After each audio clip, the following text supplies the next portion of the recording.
భ్రాంతి జీవుండు దేవుండు భ్రాంతి ఆత్మా భ్రాంతి యుగములో జగములో భ్రాంతి గురుడు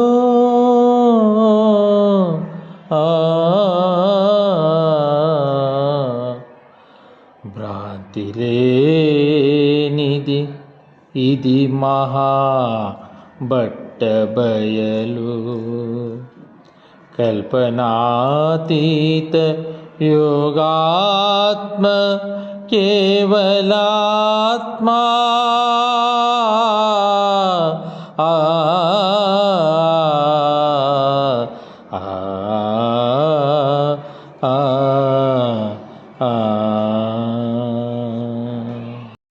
భ్రాంతి జీవుండు దేవుండు భ్రాంతి ఆత్మా భ్రాంతి యుగములు జగములు భ్రాంతి గురుడు భ్రాంతి లేనిది ఇది మహాపట్టబయలు కల్పనాతీత యోగాత్మ కేవలాత్మ. జై నిజ గురుభ్యో నమః. కేవలాత్మ శతకం బాలరామ పండితుల వారి విరచితం. ఈరోజు మనం 11వ గీత పద్యం.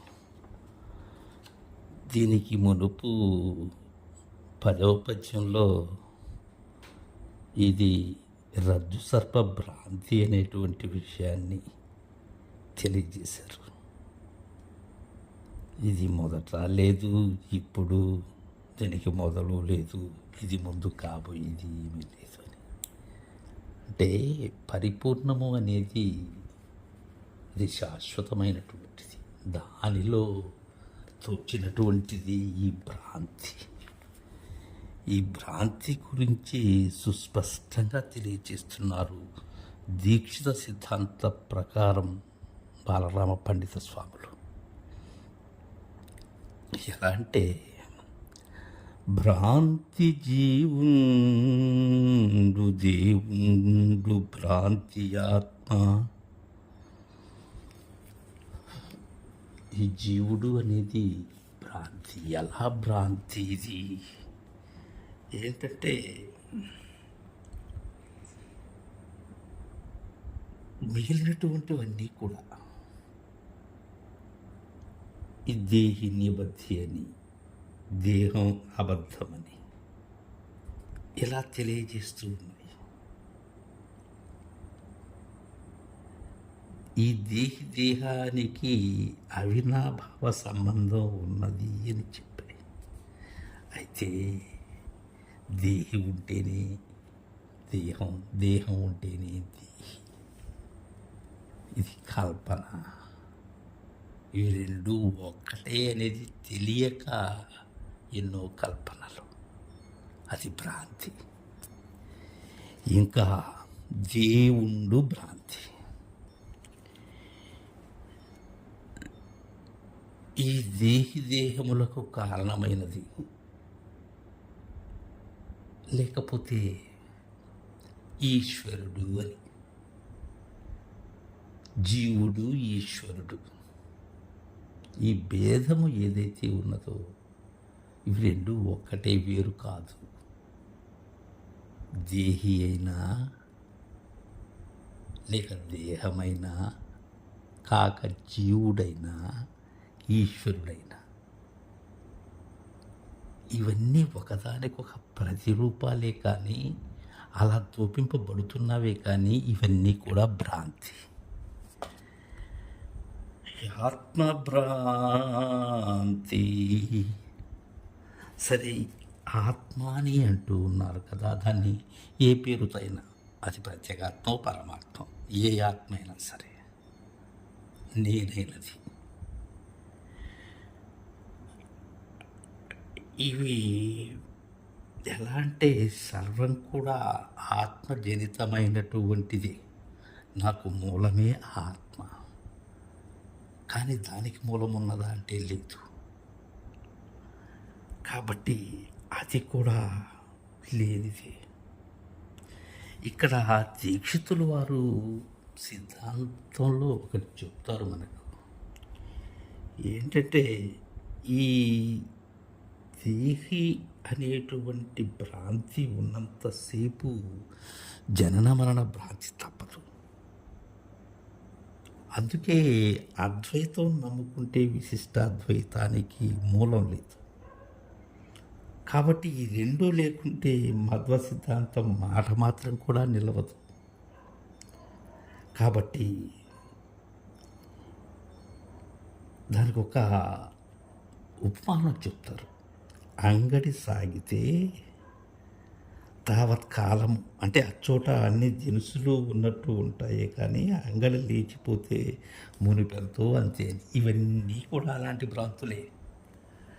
యుగములు జగములు భ్రాంతి గురుడు, యుగములు జగములు భ్రాంతి, గురుడు భ్రాంతి అంటున్నారు ఇక్కడ. అయితే ఇక్కడ ఒక విషయం ఉన్నది. ఏంటంటే, నేను ఎవరో నాకు తెలియక మునుపు నన్ను నేను దర్శించేందుకు గురువే సర్వాధారం, వేరే గతి లేదు. అయితే గురువు కూడా భ్రాంతి స్వరూపుడే అంటున్నారు. ఎప్పుడు?